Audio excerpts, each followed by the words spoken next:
Y así de esta manera la recibimos con un gran abrazo virtual a Blanca Rizzo, bailarina, coreógrafa y un montón de cosas más que ahora, accediendo a nuestra invitación, nos viene a contar. Hola Blanca, ¿cómo estás? Buenas noches. Hola, buenas noches, un placer estar con ustedes hoy. Muchísimas gracias.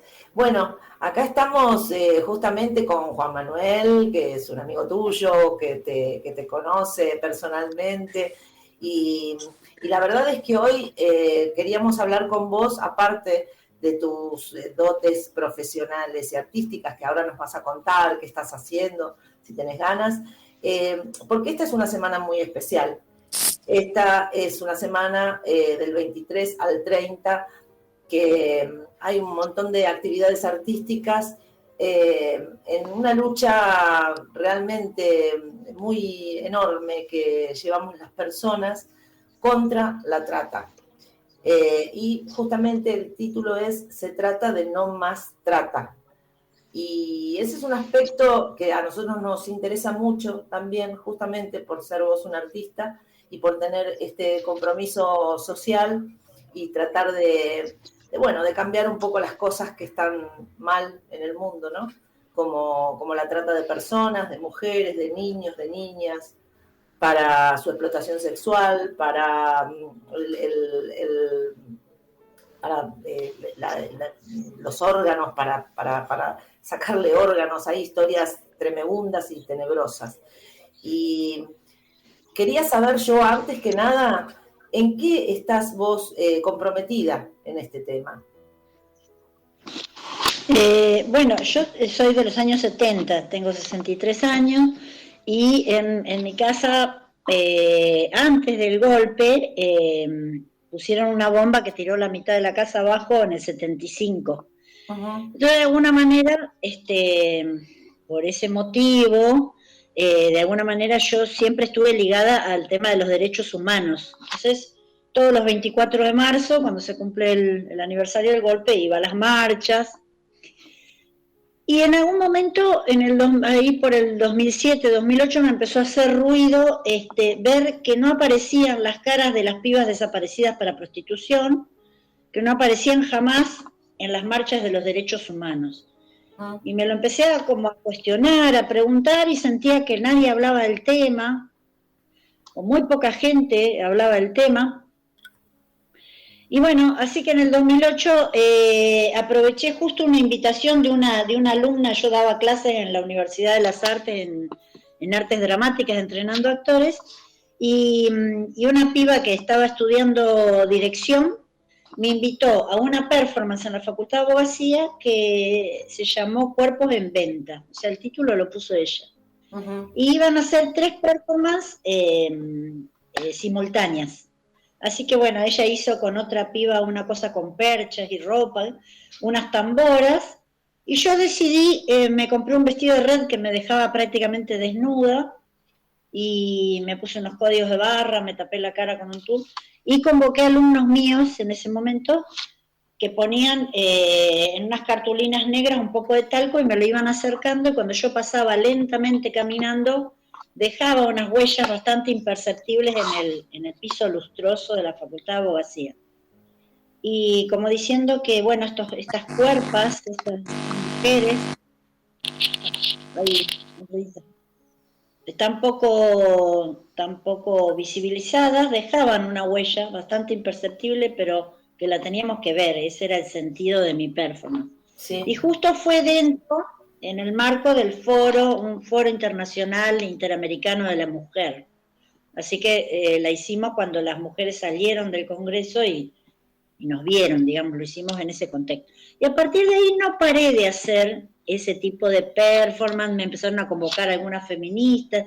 Yo no venía del feminismo exactamente, quizás era una feminista inconsciente, en el sentido que mi forma de moverme en la vida era, digamos, feminista, pero no tenía conciencia del tema.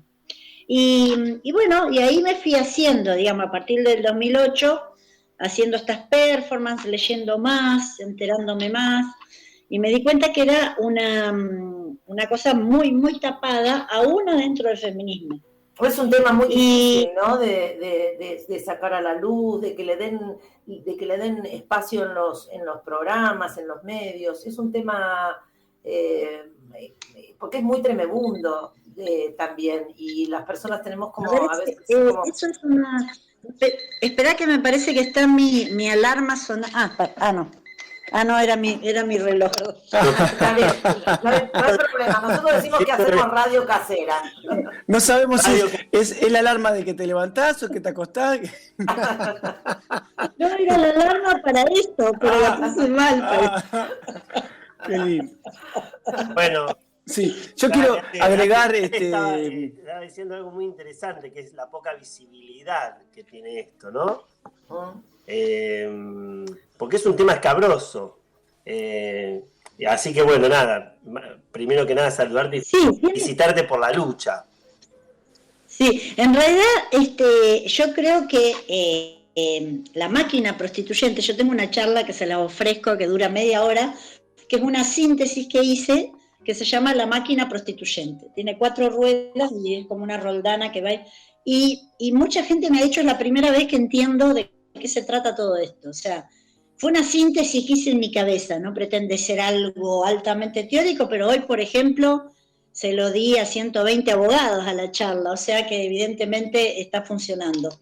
Yo digo que es el corazón, la máquina prostituyente es el corazón del monstruo capitalista patriarcal. Es el corazón, es el bombeador. ¿Por qué? Porque ha logrado imbricar de una manera magistral, lamentablemente magistral, nuestros hogares, nuestra subjetividad, nuestra sexualidad, con una maquinaria que produce muerte y que produce mucho, mucho dinero. De hecho, es el segundo delito del crimen organizado a nivel mundial, junto con las drogas y las armas. Entonces tenemos imbricadas nuestras familias, nuestros padres, nuestros hermanos, nuestros hijos que se van de puta, nosotras como mujeres naturalizando todo eso, metidos en el hogar, un tremendo negocio, y ni siquiera somos conscientes de eso. Entonces, es tan magistral la jugada que nos cuesta, apenas alguien nos habla para verla, no la queremos ver porque tenemos que dar vuelta la vida entera, tenemos que revolucionar nuestros hogares, ¿entendés? Sí. Entonces, no es tan simple, es bien complejo, es una cultura de la violación que hay que desarmar. ¿Entendés? A mí hay un dato que nos pasaron nuestras productoras para tener esta charla con vos. Abrumador. Que la verdad es que me puso la piel de gallina, uno imagina algunas cosas, pero dice que la ciudad de Buenos Aires es una de las nuevas mecas mundiales del turismo sexual infantil, con un ejército, entre comillas, de aproximadamente 5.000 niños. ¿Qué se hace, Blanca, contra esto? ¿Qué se hace? ¿Qué podemos hacer las personas? Sí. Bueno, nosotros estamos haciendo, vamos por la 6ª edición de este invento que es La Semana Se Trata de No Más Trata, que yo lo pensé en su momento porque en el 2014 yo había armado las Mariposas Auge, Acción Urbana de Género, cuando me di cuenta que yo sola, como yo, digamos, como Blanca Rizzo, no quería convocar más, sino que tenía que ser una colectiva, armé las Mariposas Auge, o sea, le puse las mariposas y después en una reunión se decidió lo de Auge, que es Acción Urbana de Género. A partir de ahí empezamos a visibilizar la lucha de las madres reales, digamos, a las que le habían desaparecido sus hijas o asesinado sus hijas para el sistema prostituyente, y en el 2015 hicimos una performance gigante de 120 performers en 5 bocas de subte. Todo esto se puede encontrar en YouTube para los 10 años de la desaparición de Flor Penacci. Que Flor Penacci es una chica de clase media de Neuquén, que vivía en Palermo, que trabajaba en el gobierno de la ciudad, a media cuadra del obelisco, y que estudiaba ciencias económicas. Que uno pensaría, no, siempre son las chicas pobres las que desaparecen. Sí, las chicas pobres son las que más desaparecen, las que más son cooptadas, pero algunas pibas de clase media como María Cash, Marita Verón, Flor Penacci, y que son las que tienen más cobertura mediática incluso por eso, ¿no? Entonces cuando yo vi que al calor de esa performance gigante de ese día, se armó al otro día en una reunión Madres Víctimas de Trata, porque la mamá, la tía, el hermano, la mamá de María Cash que había venido, algunas mujeres, Luisa, Silvia, bueno, varias mamás, Margarita Meira, se pudieron juntar y pudieron armar Madres Víctimas de Trata. Yo dije, ahí yo había hecho 2 posgrados de performance, uno en la UNA y otro en sociología, pero no había entendido que las primeras que se empoderaban con la luz artística eran las propias víctimas, más que la sociedad en su conjunto, más que incluso las performers que también tienen su revelación propia, ¿no? Haciéndolo. Las primeras que se empoderaban y se sentían miradas eran las propias víctimas, porque ellas están acostumbradas a que las ninguneen, a que las manden a casa porque su hija se fue con el noviecito, bla, bla, bla. Entonces yo dije, si esto se reproduce a nivel mundial, esa fue como mi visión, las víctimas del mundo se van a empezar a autoorganizar. Y bueno, y ahí entonces al año siguiente se me ocurrió lo de Se Trata de No Más Trata, se lo comuniqué, estuve un rato largo buscándole el nombre y fue el que más me cerró y me gusta. Y bueno, se lo comuniqué a las mariposas y ahí empezamos a activar con la semana Se Trata de No Más Trata y ahora vamos por la 6ª edición. Y cada vez crece más. Nos llegan acciones de Italia, de España. Igual como todo se hace a pulmón, no hay una sola moneda, todavía no sabemos bien todavía cómo hacer un dinero para poder plantar. Para costear. Claro. Sí. Bueno, por el momento es todo el boca a boca, el pasaje de las redes, hay chicas que saben de diseño, y así, bueno, Justamente, hablando de las redes, ¿dónde nuestros oyentes pueden encontrar información, si tenés alguna página o si tenés algún lugar donde nosotros después del programa podamos ir a buscar información? Sí, en Facebook y en Instagram y en Twitter está Se Trata de No Más Trata. Es @Se Trata de No Más Trata y también hay hashtag que es hashtag Se Trata de No Más Trata 2021 o Se Trata de No Más Trata así pelado.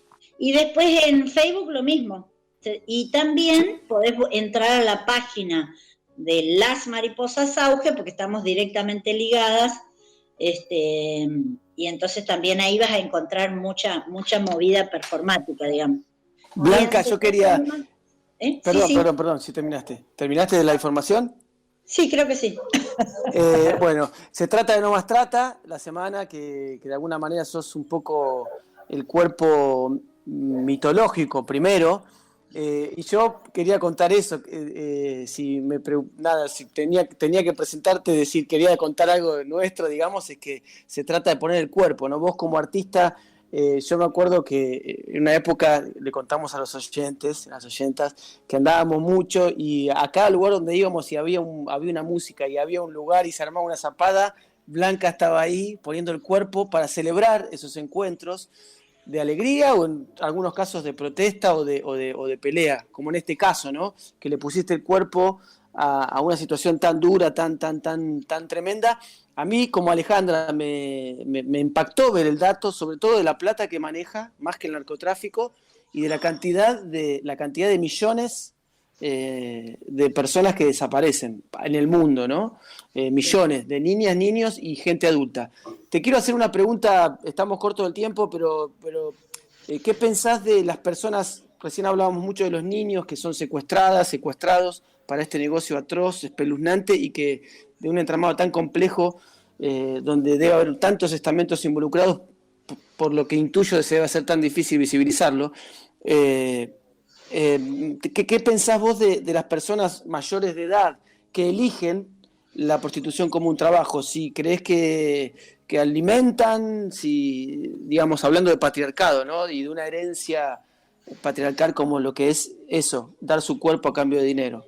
Sí, en realidad es mínimo en esta máquina prostituyente que como vos decís, desaparece y coopta millones y millones de personas, es mínimo el número de personas que eligen la prostitución, porque vos para elegir la prostitución, yo por ejemplo ponerle que yo me quiero prostituir, bueno, entonces tengo mi casa y me junto con otra amiga y nos prostituimos, y no tengo un proxeneta encima. Entonces, en ese caso, yo estoy eligiendo, igual lo pongo entre comillas porque ya se sabe muchísimo de que por lo general la persona termina eligiendo la prostitución porque fue abusada de niña, porque tenés que tener toda una historia para elegir prostituirte. Pero vamos a respetar que esa persona elige y no nos vamos a meter en eso. Ese porcentaje de gente que tiene su departamento y que se autoprostituye sin tener proxeneta, es mínimo. Claro, sí. Y nadie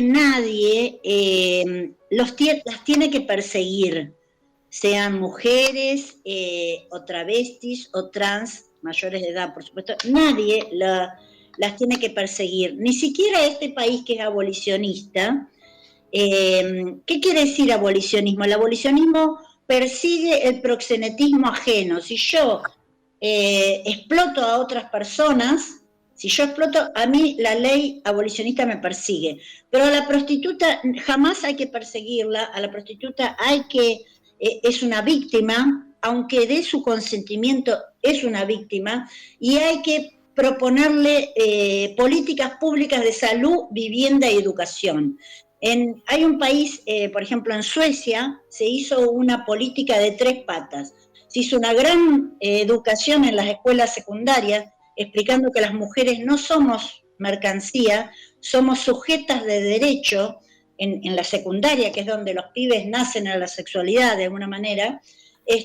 Se multó a los puteros y a la gente en situación de prostitución se le ofreció salud, vivienda, educación. La prostitución bajó casi a 0. Y estamos en un país capitalista, no es que es el socialismo ni... O sea, sí. Estamos hablando de un país capitalista, pero que tiene un parlamento con 50% de mujeres. Entonces, dice que cuando la quisieron aplicar a estas 3 patas, no podían.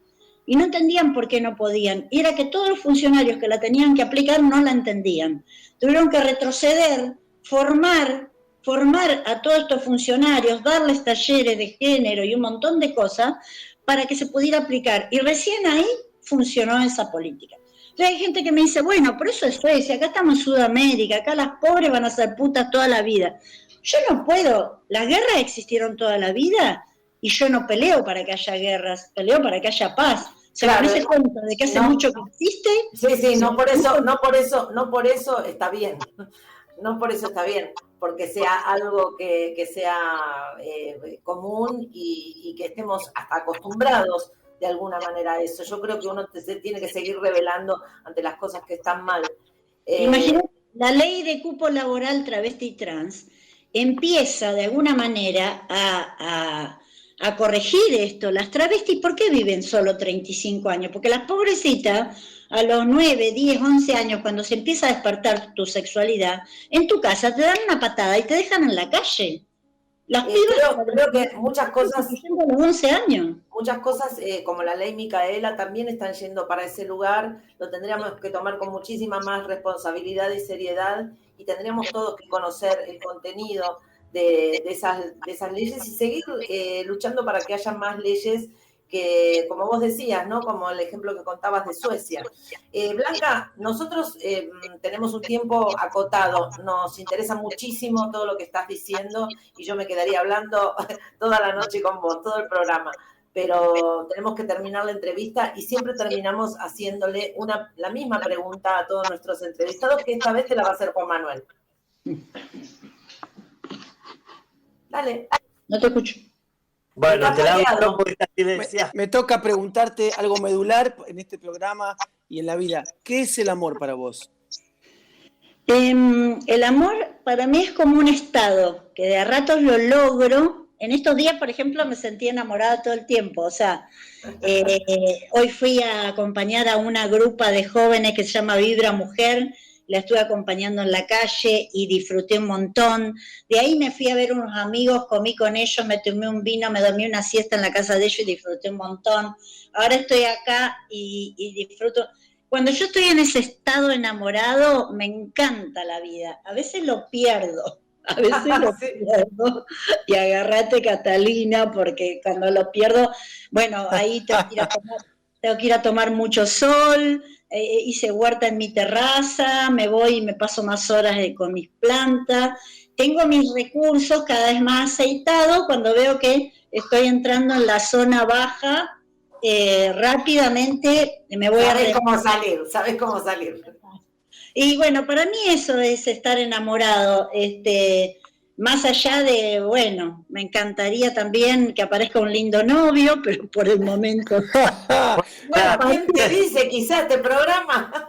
Sí, va por el momento, bien lo dijiste, por ahora, pero estamos en primavera, ¿viste? Y todo brota. Blanca, muchísimas gracias por haber estado con nosotros, fue un placer escucharte y te comprometemos para más adelante volver y dedicarle una sección específicamente para este tema que es tan importante. Genial, bueno. Gracias, chicos. Blanca, besos enormes y felicitaciones y gracias. Gracias. Chao.